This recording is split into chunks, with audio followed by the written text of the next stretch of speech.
Good morning, ladies and gentlemen. Can you hear me well? Well, today I want to speak about the possible implementation of SkyWay technology for the Thailand Eastern Economic Corridor. First of all, I want to speak about the technology itself, so that you would know how it works, what that's like. Then I want to speak about three possible applications, three possible solutions which can be used here in Thailand. And I want to finish with the conclusions and the effect which it can bring to the economy of Thailand. Well, first of all, what's SkyWay? It's a transport system which is situated at the second level, which has several advantages, which are it is fast, the speed is up to 500 kilometers per hour, it's safe, it's ecologically sustainable, it's easily accessible, and it's comfortable. And now I want to show you a small video, so you will see everything by your own eyes. And I want to attract your attention to the fact that everything which will be shown is not a computer graphics, but it's a real video, which is operated in our Technopark in Belarus.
You enjoyed our video. Well, now I want to speak a bit more about the advantages of our transport system as it differs from the conventional transport. First of all, we have quite low capex. You may see at this graph that our capex is at least twice less compared with most of conventional transport, and if we compare with monorail, with light metro and Maglev, it could be 10 times less. And the main idea is that we use very light but very rigid strain rail, which is based on the pre-stressed rings, which are put into concrete. That's why we get a light but very solid structure. That's why it's less material, it consumes less material, that's why it's cheaper. Further on, we have minimal operating expenses. If we compare with the conventional transport, we can see that the most part of the OPEX is labor expenses and cost of fuel. In our case, it's the least part. And our transport is driverless, so we use automatic control system. I will speak about that a bit later.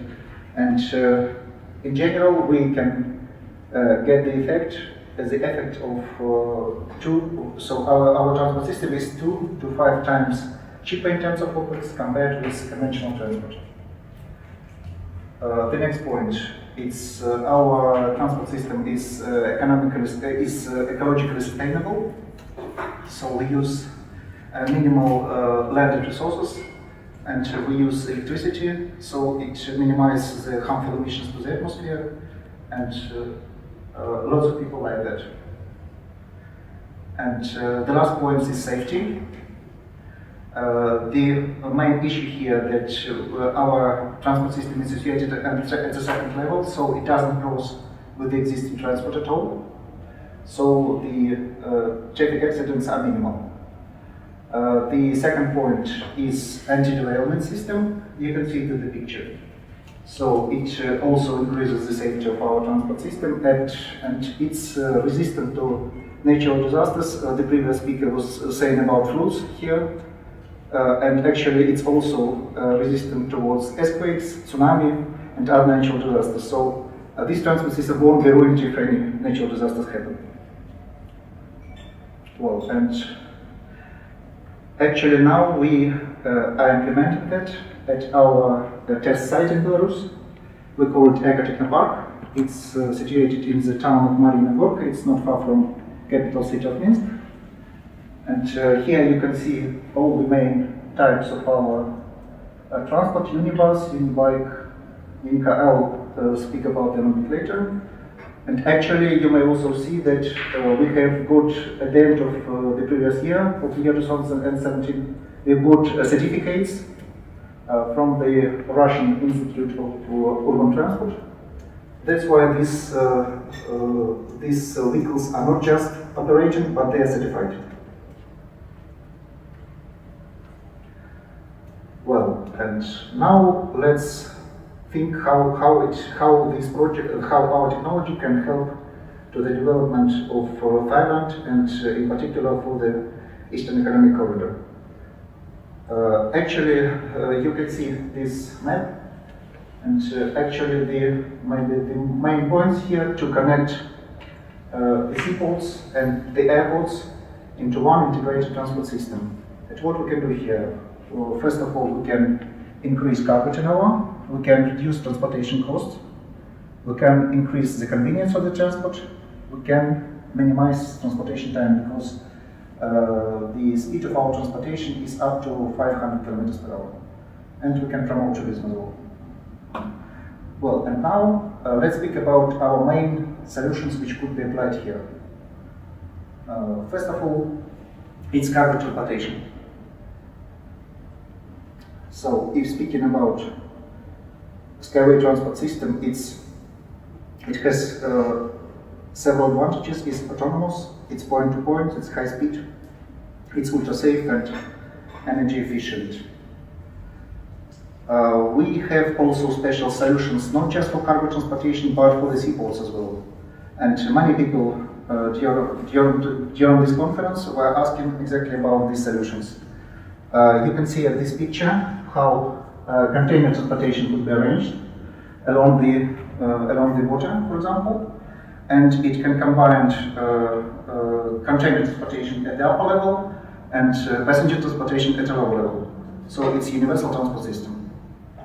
And also we can make offshore ports, so that we put it into the sea and put the storage places into the ground. So we leave the shore of the sea free of any infrastructure, so it can be used for recreation, for some other economic activities.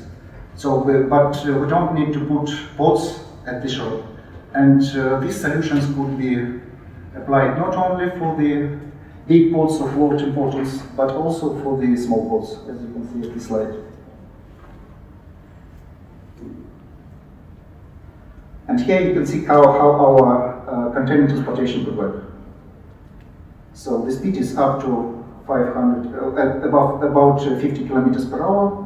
It's automated loading and unloading. Its performance could be up to 30 million containers per year. And we can use track, as I said already, for passenger transportation. And we have different solutions, not only for containers, but also for bulk, break bulk, and liquid cargo. This is our cargo module, which is called unit truck. It's arranged for a small amount of cargo. It's for bulk cargo, actually for 1.8 metric tons. But if we put it if we place them one by one, it can carry quite a great amount of cargo. We consider the performance of such system about 100 million tons per year, even despite it looks so small. It's already operating at our aquatic park, so you may see it in the video. And we also have solutions for loaded and unloaded terminals. And I think that all these cargo systems could be integrated, and it could integrate the airports and seaports into unified transport system. Well, the next solution which I want to speak about is high-speed passenger transport. As I told already, its speed is up to 500 kilometers per hour. It's bigger compared with conventional high-speed trains, and it can be used to unite cities, regions, countries, and even continents. Here I give at the map, I give the possible example how it could be applied for the case of Bangkok. For example, we can connect Bangkok with Kuala Lumpur and Singapore. And yesterday we were discussing the project Kuala Lumpur-Singapore. I think this solution could be also applied for this project. If we compare SkyWay with other types of high-speed transport systems, you can see that almost all the parameters which are construction cost, OPEX, accident rate, and environmental impact, we are better. Maybe the only point where we look a bit worse compared with aviation is speed, but we should take into account one point. If you go to the airport, you anyway need to wait for boarding, to stand in the queues, to pass control, and actually you have to add 3-4 hours to the time of your trip. In our case, we get from the city center or city suburb exactly to the city center or city suburb, and actually you will get, for example, if you go for 500 kilometers or for 1000 kilometers, you will get to the place of destination faster. And these are technical parameters for our high-speed minibus. It's designed for 10 people. Its design speed is 450 kilometers per hour, and its performance is about 7,200 passengers per hour. And the last point which I want to speak about, the last solution, is urban passenger transport. First of all, I want to speak about Unibike, which is some kind of PRT designed by our company. It's designed for 2 persons, but there could be solutions from 1 to 5 persons. And it can be used as a sightseeing vehicle. For example, it would be, I think it would be really great to go by Unibike to safari, for example, or to see some natural places from the bird's eye view. And also, I can say that it can be used also as a standard urban public transport. The idea here is that we just put it one by one, and so they can carry quite much passengers. I'll show it later. Well, these are main technical parameters of Unibike. Its weight just about 80 kilograms, about 800 kilograms. It can carry 2 persons, and please pay attention to the energy consumption. Actually, even at a speed of 150 kilometers per hour, it consumes just 1.7 liters of equivalent of fuel. It's electricity, but as equivalent of fuel is just 1.7 liters, much less compared with standard automobile. And this is carrying capacity. I want to show that it's not just recreational type of transport, but it's also could be a transportation system. So you can see that this type of transport could carry about 150,000 people per day.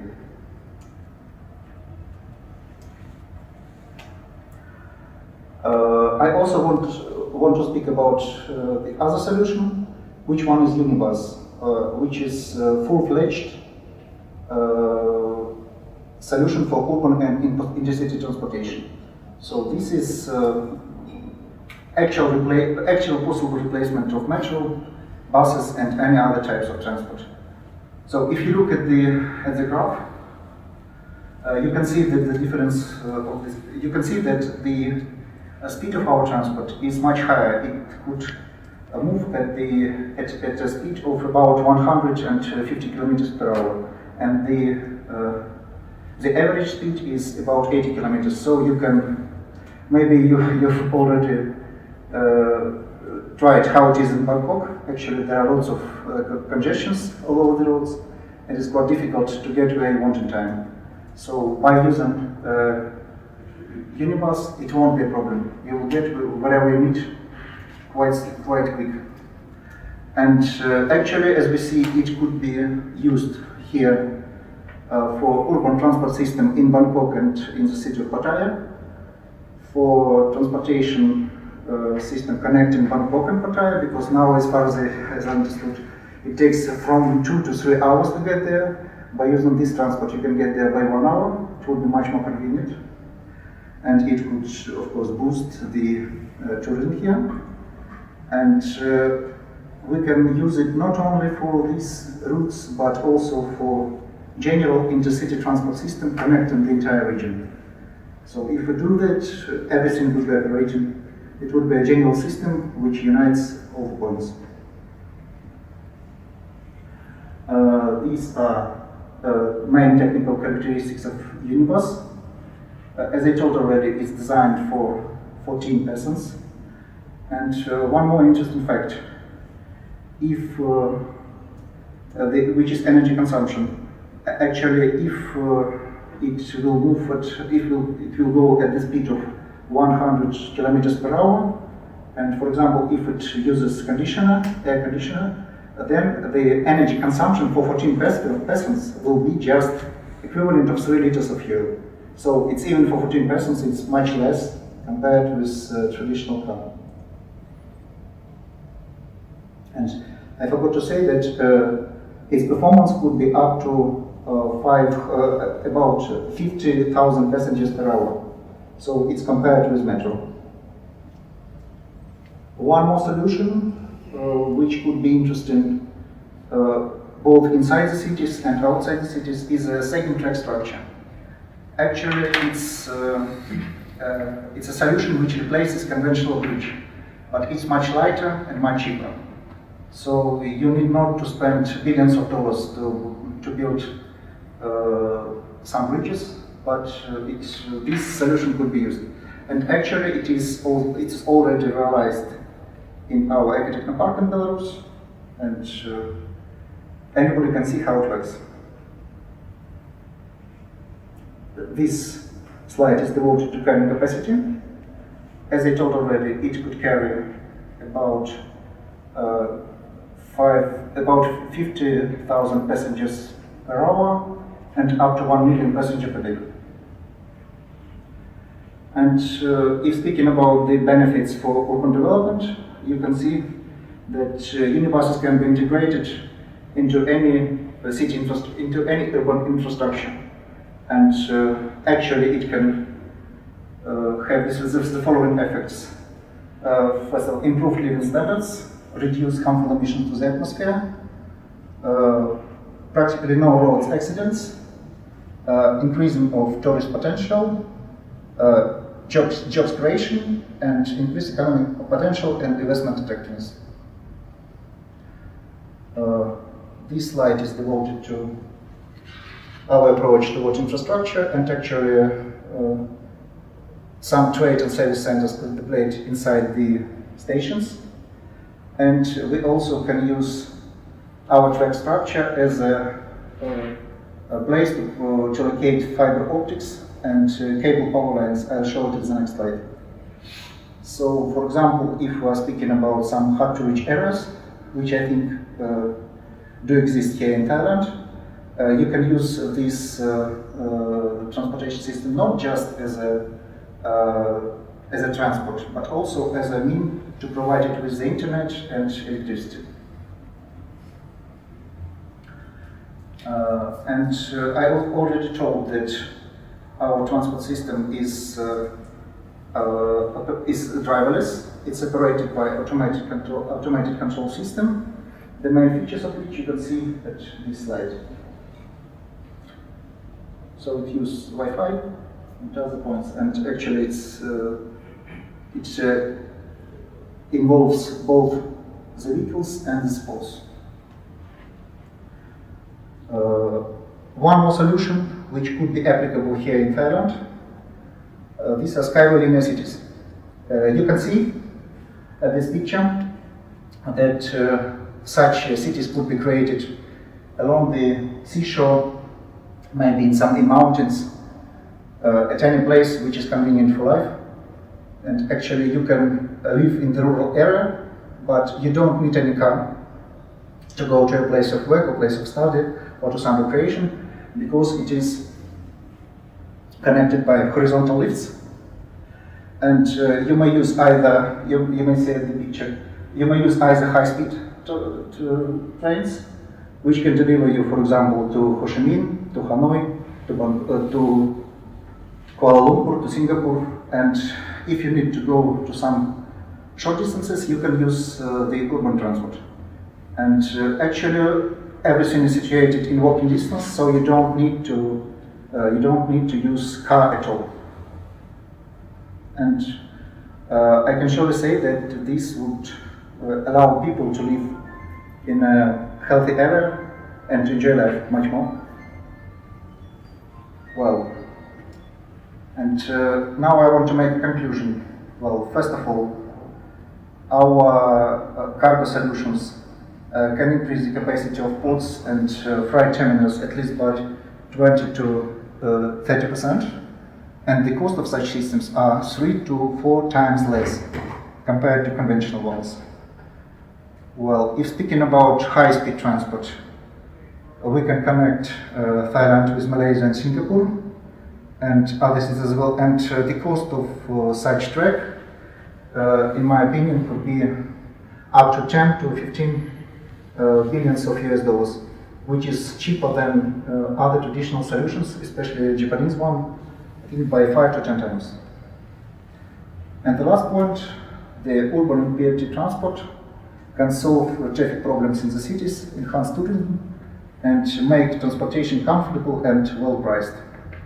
And the construction of such systems costs less than traditional one by 5 to 7 times. Well, that's all. Thank you very much.